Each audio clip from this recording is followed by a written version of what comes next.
पुण्याच्या वाघोली परिसरामध्ये राहणाऱ्या आणि मूळ बार्शी तालुक्यातील असलेल्या प्रसाद देठे या मराठा तरुणाच्या कुटुंबाला आरोग्यमंत्री तानाजी सावंत यांनी सांत्वनपर भेट दिली आहे। तानाजी सावंत यांच्याकडून या कुटुंबाला 5 लाखाचा धनादेश देत आर्थिक मदत करण्यात आली। या भेटीवेळी आरोग्यमंत्री तानाजी सावंत भावूक झाल्याचं पाहायला मिळालं।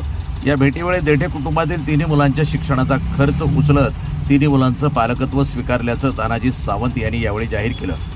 मराठा समाजातील तरुणांनी अशी टोकाची भूमिका न घेता कुटुंबाकडे लक्ष द्या। अशा घटनेमुळे कुटुंब उघड्यावर पडतात असं देखील तानाजी सावंत यांनी यावेळी सांगितलं।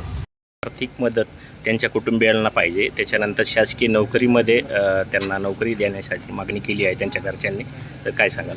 ठीक आहे, ते आता शासकीय मदत त्याचं निवेदन मी घेतलेलं आहे। शासनापुढे मी पुटअप करेन आणि त्यांना निधी मिळवून देण्याचा आटोकाट प्रयत्न करेन। आपण देखील आज कुटुंबाला भेट दिलेली आहे, काय आपल्या कुटुंबाशी बोलणं झालेलं आहे? आपण आता कुटुंबाला भेट दिली आहे, कुटुंबाशी काय बोलणं झालेलं आहे आपलं? नाही, कुटुंबाचं आता बघितलं, लहान मुलं आहेत, एक मुलगा कॉलेजला शिकतो, 2 लहान मुली आहेत। तर ती तिन्हीही कुटुंबातील जे काही मुलं आहेत, पुढची पिढी आहे, त्यांचं शेवटचे सोपास्कार जे लग्न तिथपर्यंत ती तिन्ही मुलं मी आज त्यांचं पालकत्व स्वीकारलेलं आहे आणि त्यांच्या सगळ्या पुढची जी जबाबदारी आहे ती पालक म्हणून मी स्वीकारून पालकाप्रमाणे त्यांचं काय सोपास्कार पार पाडेल। नवी घटना घडली, याबद्दल मराठा समाजाच्या कार्यकर्त्यांना काय सांगाल, मराठा तरुणांना काय सांगाल?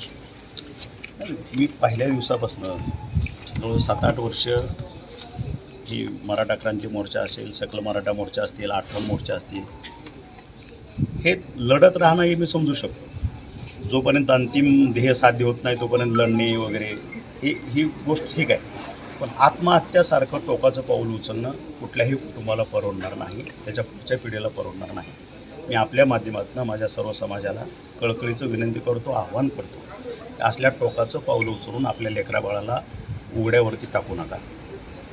ध्येय साध्य करायचं आहे, त्याचा अर्थ आत्महत्या करणारं ते साध्य होणार आहे का? ते होणार नाही। आपण लढत राहू, एकमेकाच्या हातात हात घालून आपल्या मागण्या जोपर्यंत मान्य होत नाही तोपर्यंत ही जी मागण्या मान्य आहेत आजच्या पिढीपासून पुढच्या पिढीपर्यंत जातील, पण ही टोकाची भूमिका उचलण्यानं काही साध्य होणार नाही। तरी आपल्या माध्यमातून विनंती करतो की असलं टोकाचं पाऊल उचलू नका। प्रतिनिधी सुरेश वांडेकर, वाघोली, NTV न्यूज मराठी, पुणे।